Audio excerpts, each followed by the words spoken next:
Hello again, folks, and welcome back. So let's play Pillars of Eternity. I'm your Game Master Darius. Last we left off, we had defended our right to own the land that we had, more or less claimed for ourselves. There were a couple of quests. Bring the spark to Firga. You got the Godhammer fragment was proof of the we took heart from this and was Hellborn Crisis. On a strange glowing stone, he seemed almost reverent of this. Oh, that was one I've already done. Yeah. Anyways, yeah, bunch of the character quests, but we've not been through Heritage Hill. I won't lie, a part of my pseudo burnout that I was having was because of the plethora of stuff that there was just so much of the goddamn building things. Skeleton.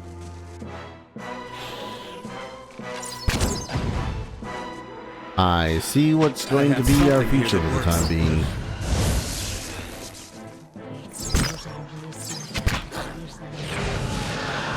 Oh, hold. I guess we're going to have another plethora of skeletons to go through, deal with. Angle foot trap. Oh, that's already the max of those. What's this? Ooh, what is this? Lingrath's displaced image. Get some money. You like money.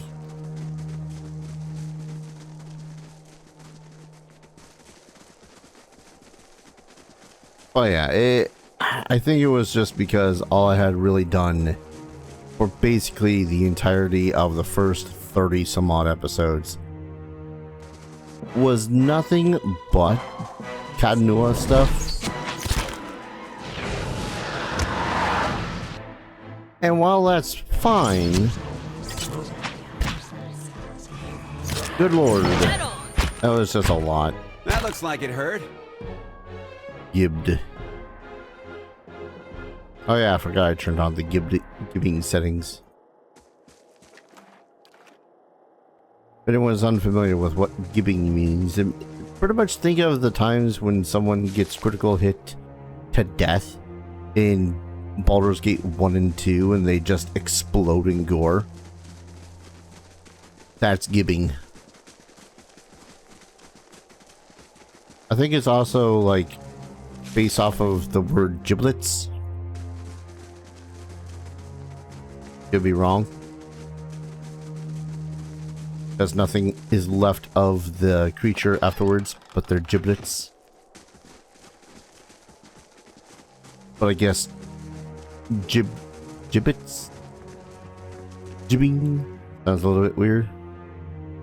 Another goal. That's a lot more goals.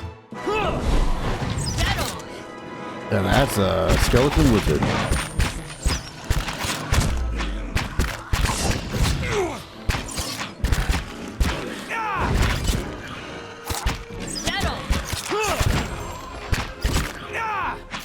Something's happening up in here.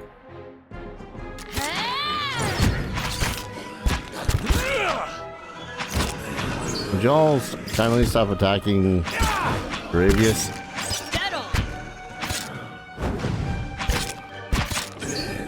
There we go.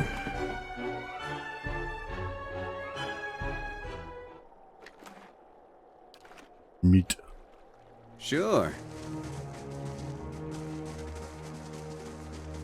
I think on top of that too, it's also just the style of this game's play.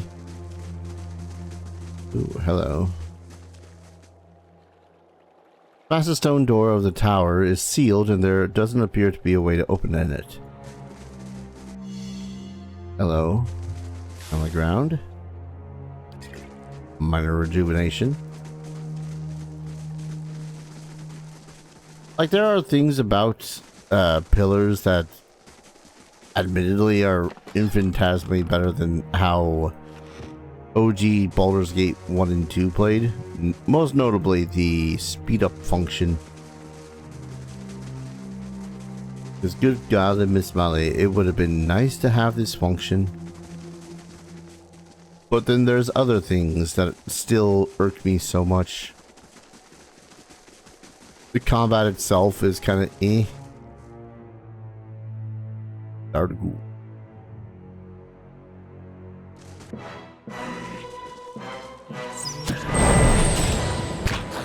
Smart. Jeez, that guy got dead real quick, like.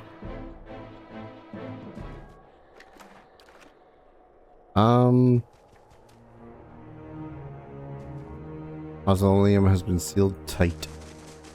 Oop. Another balloon.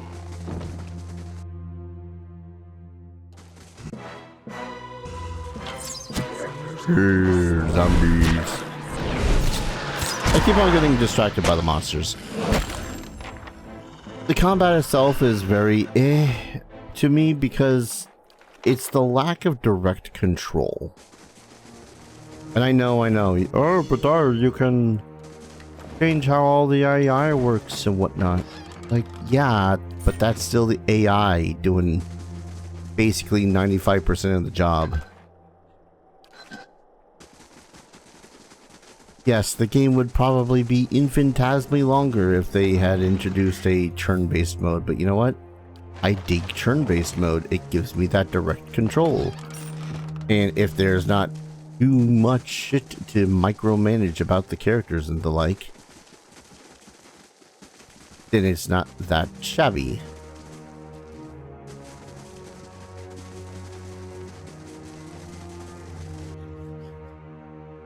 Lol.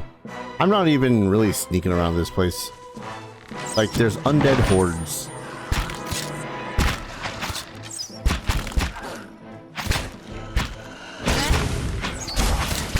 That's pretty much it. There's undead hordes. And yeah, I can also just direct every single character's every single motion they'll do. But again, when the combat just kind of continues without you in the first place, it gets exhausting. Like, okay, now that you've done that thing, stop doing anything else.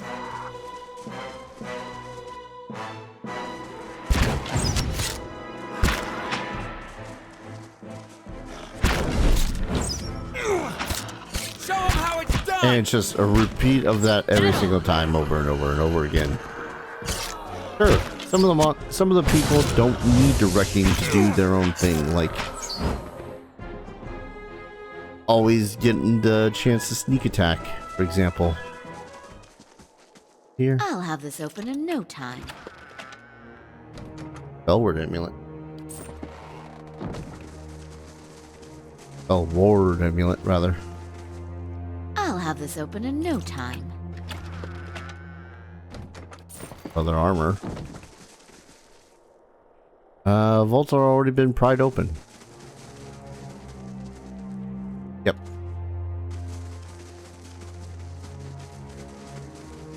Oh, gonna loot that one. Again, very much a whole lot of quality of life stuff that makes it so as it plays smoother and better than Baldur's Gate 1 and 2, but man.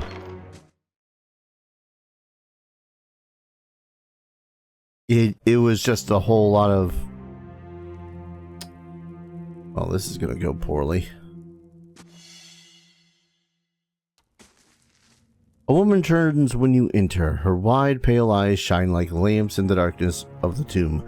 Four Crucible Knights hover nearby, their glazed expressions fixed on her. Reinforcements at last. I hope you've come on because we've got to get out of here. Something about her seems hazy and insubstantial, even in the darkness of the tomb. A hate to be the one to tell you this, but you're already dead? Your eyes grow cold and hard. You'd better explain yourself in quickly. You're a ghost, and you've been luring Crucible Knights to their deaths. He freezes in place, hovering in the air. No, that's impossible. It's only been... I can't be... The other side of the tomb is visible through her gaping mouth. She looks at her hands, seemingly for the first time, turning them in front of her. As her eyes and mouth widen in horror, she turns to you. What have you done to me? Her expression hardens, and the Crucible Knights behind her stir. Novitiates, attack! Okay. I'm kind of assuming that if I don't attack the Justiciars,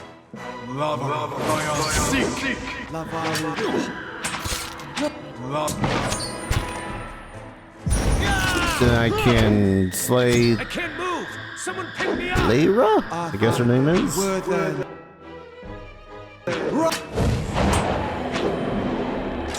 Nope.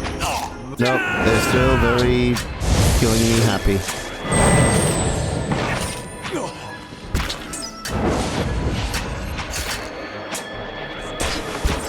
Probably is a way that I could handle this without murdering the Justiciars, but at the same time... Eh.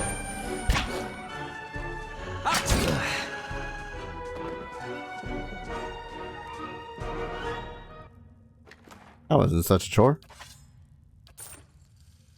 And I know another thing that I've already stated is how much the game is... How do I want to say it? Excuse me. Ah, great sword, plate armor.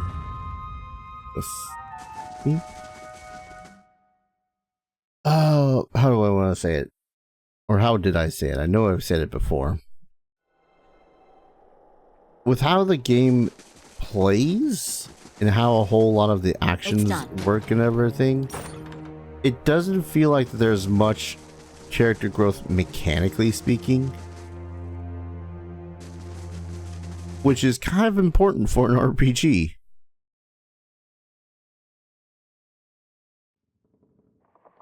Oh, this is a bigger house than I thought it was going to be. Altus Manor. Hold up. Oh, right. I also... This is just how much I forgot about things. And how little that the quote-unquote growth of your characters is. I completely forgot to talk about how I leveled up at the start of this episode. Talos, I gave one more point of survival. And he learned the Aegis of Loyalty. Which makes it so as he... is harder to charm and takes minimal damage, and characters hit by himself can be removed of charm, dominated, and whatnot.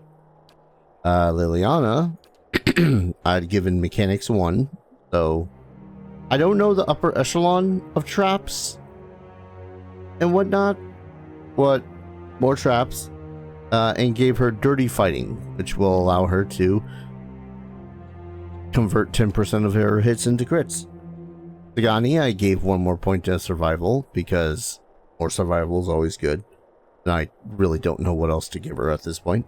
And gave her defensive bond, which makes it so as both her and her animal companion get 15 defense against AoE attacks. You know, just in case she steps into a fireball. Grieving Mother, I gave lore 1. Ringleader, which is the one that dominates in charms, or charms rather, and Detonate, which pretty self-explanatory. It detonates someone. Ravius, I gave no skills, apparently, because dude is just, I mean, he didn't have the skill points for it. And Nature's Mark becomes a mastered spell for him, so he can pretty much just look at someone and go, hey, less deflection and less reflex for you. Pretty neat. And finally, Idir.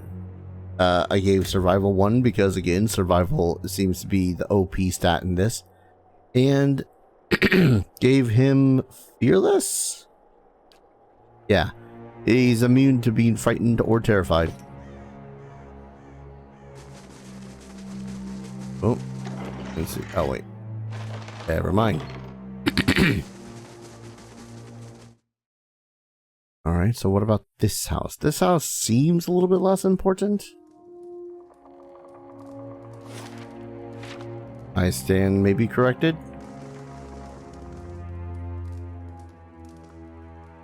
A woman bends over a roaring fireplace, feeding a splintered chair leg into it.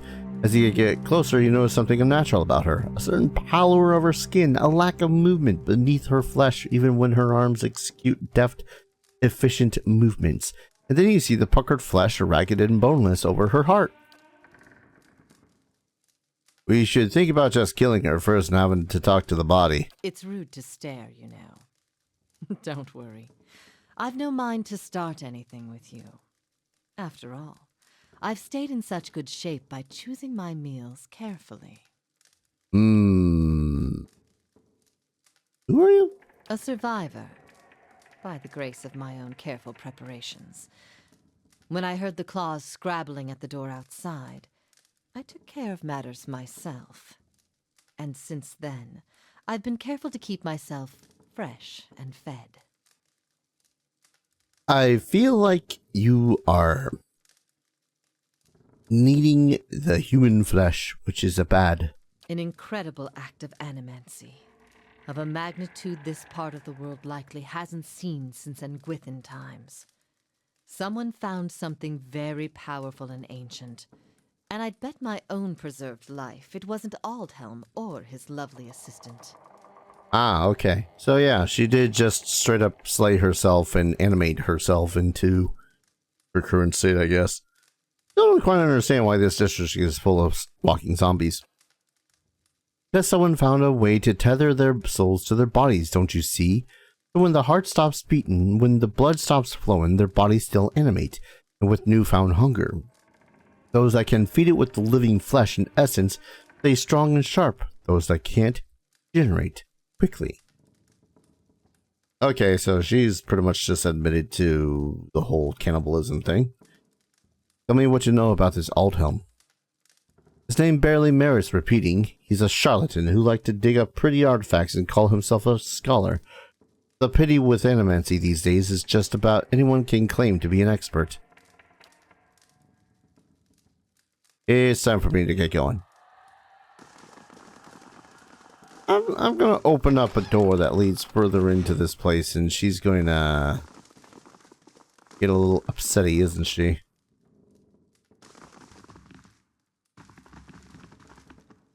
Yoink. It's done. Fine scepter. But yeah, as I was saying, it's like the way that your character grows, it doesn't feel like that there's much of a change to the character themselves. It's like, yes, you get a bunch of abilities that make you better with particular abilities, or ones that just upgrade other abilities. But I don't know, it's at no point do I feel like I'll handle this. do I actually feel like my character has gotten that much stronger. And that's with me having decided to upgrade my attributes and whatnot, because without these attributes having been pumped the way they were, I wouldn't be able to do some, like, unless I just directly pumped one thing, some dialogue options would have just been completely out of my wheelhouse. And again, it still irritates me to no end that only my main character, only Talos, will be the one to be called to action with any of those. Like, instead of, say, going and asking grieving mother, oh, hey, what is your intellect telling you about this situation? Or, oh, what is your deftness with dexterity allowing you to do, Liliana? Well, hi.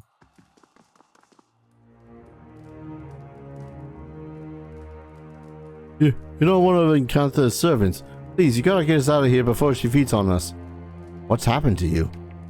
We're just groundskeepers. When the district fell into chaos, Ikantha took us in, said we'd be safe until the Knights got things under control. Instead, she locked us in here. Every week, one of those monsters who serves her comes in and takes one of us away. I don't know what she's doing, but sometimes we can hear the screams. Please get us out of here. Stay here for now. Ooh. Spider fingers.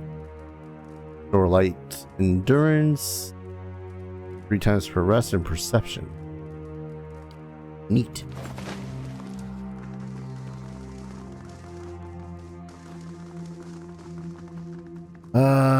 So yeah, we are going to very much help them. I just want to make sure that the path, like the whole of the outside is clear.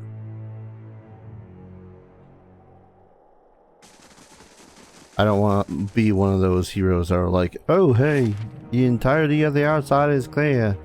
And then there just so happens to be nothing outside that is clear. Or one zombie gets one dude, and because of that... Hey, about your prisoners. You return. What have you come seeking this time? Yeah, I've come across a group of people in the back room. I hope you didn't disturb them. Rounding them up is quite the chore. Yeah, okay. I hope you've gotten that out of your system.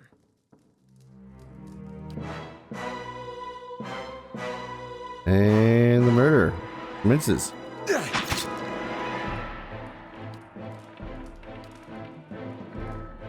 What? I hope you've gotten that out of your system. Really? I hope you've gotten that out of... Okay, she's now bleeding. It was bleeding anyways.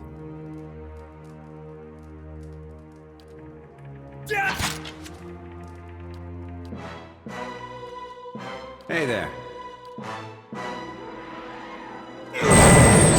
Gotten that out of your system. Ow!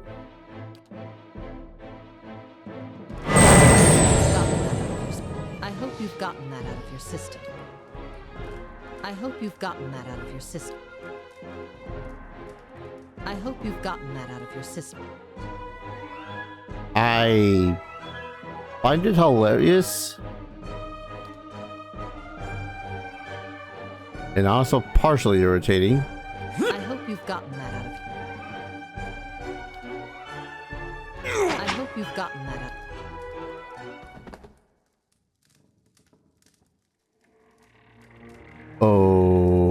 Okay.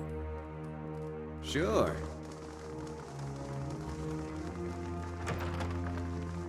Yeah, I'm here to release it because something's screwy with this. The way to the district exit should be safe. Go. Thank you. We'll never forget this.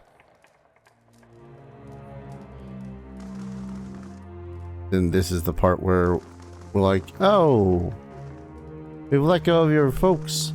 And then she just tries to fireball us. You return. What have you come seeking? Okay.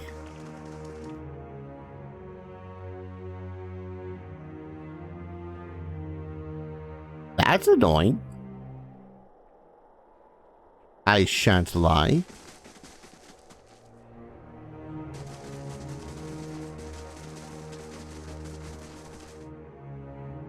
Just, alright. Here's a character that is apparently completely immortal to your actions.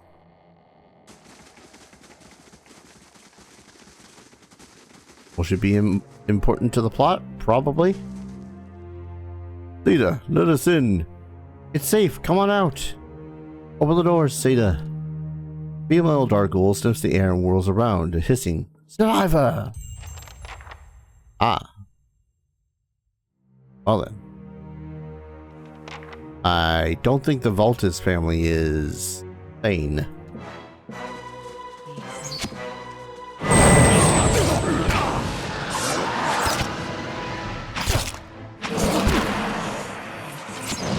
Oi, oi, oi, oi, oi.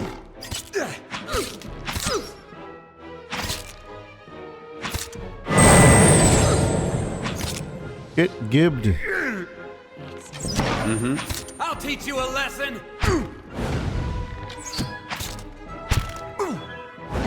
There are times I swear,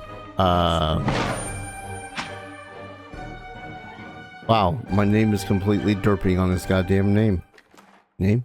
My head.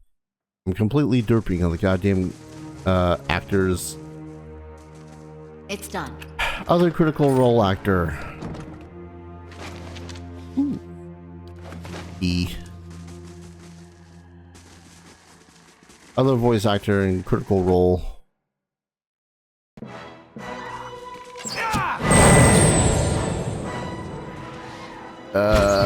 Played as Percy. Damn it, I'm terrible with names. Anyways, I could swear half the time that Horavius is voice acted by that guy.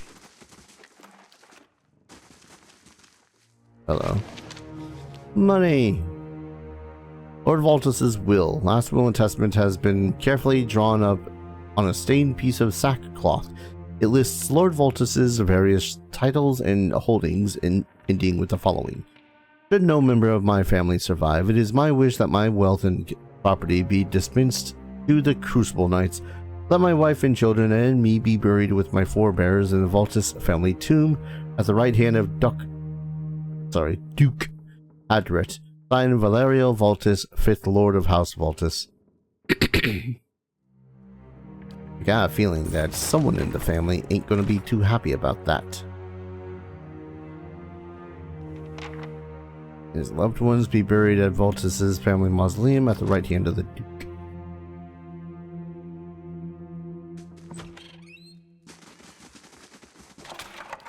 Less about the right hand of the Duke bit and more about the buried, or all stuff going to the Crucible Knights. I don't know, I'd be a little bit miffed if all my family's possessions were to be handed over to essentially paladins, or too upstuck about themselves.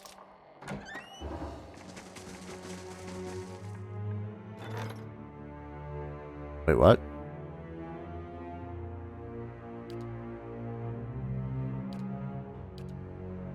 Boomst? Olmar? Olmar the Shackler leaves the stronghold.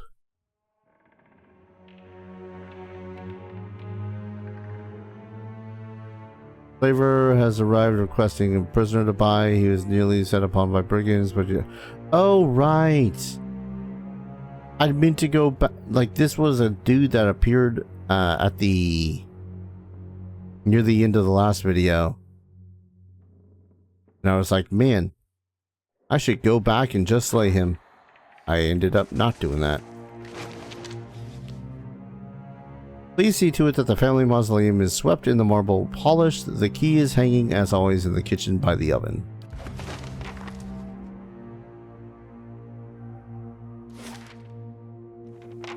In the kitchen.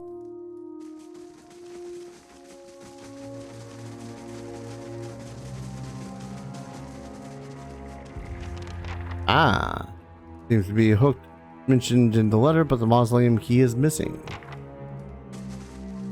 Oh, let me guess, it's going to be held by whoever hold themselves up in here.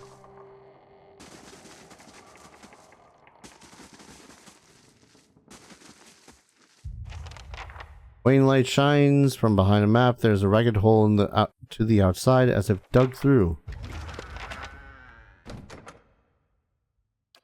Well, I guess we're going to the mausoleum.